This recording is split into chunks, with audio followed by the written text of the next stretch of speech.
Assalamualaikum warahmatullahi wabarakatuh. Kembali lagi bersama Halimat Sa'diyah dengan NIM belakang 008. Kali ini saya akan menyampaikan materi studi hadis tentang penelitian dan tahrij hadis. Penelitian hadis.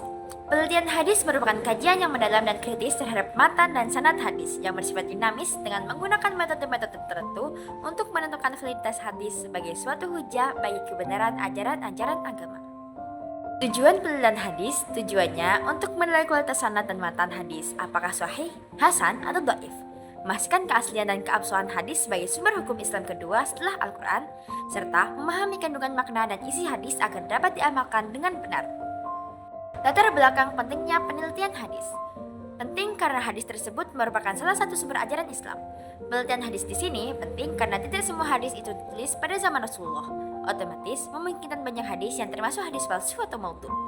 Penelitian hadis ini juga membantu memisahkan antara mana yang termasuk hadis sahih, hasan, dhaif, maupun maudhu. Pengertian tahrij hadis dan kegunaannya. Menunjukkan asal suatu hadis dalam sumber aslinya yang meriwayatkan hadis tersebut beserta sanadnya.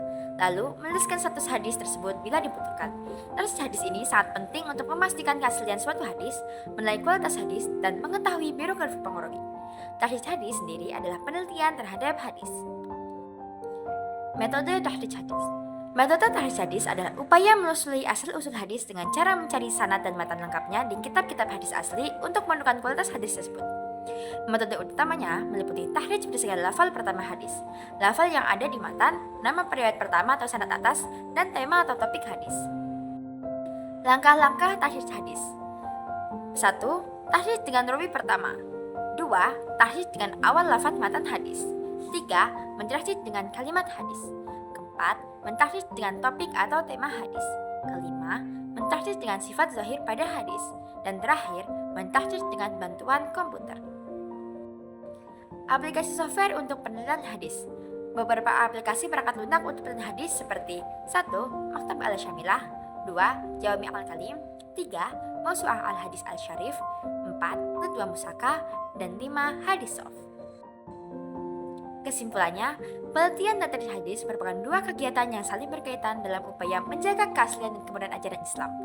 Melalui penelitian hadis, seorang peneliti berusaha menelaah keabsahan, makna, serta referensi hadis terhadap kehidupan umat. Sedangkan tahrij hadis berfungsi untuk melacak sumber asal, sanad, dan kualitas perawi hadis guna menentukan derajatnya, apakah sahih, hasan, atau dhaif. Dengan melakukan penelitian dan tahrij secara sistematis, hadis dapat dikaji secara ilmiah dan objektif, sehingga terhindar dari penyebaran hadis palsu atau maudhu, serta dapat dipahami sesuai dengan konteksnya. Oleh karena itu, kegiatan penelitian dan tahrij hadis memiliki peran penting dalam memperkuat dasar keilmuan Islam, melestarikan warisan Nabi Muhammad, dan membimbing umat dalam mengamalkan sunnah secara benar. Oke, sekian presentasi kali ini. Apabila ada salah kata dan pengucapan, mohon maaf yang sebenarnya. Semoga ilmu yang saya sampaikan kali ini bisa bermanfaat bagi kita semua.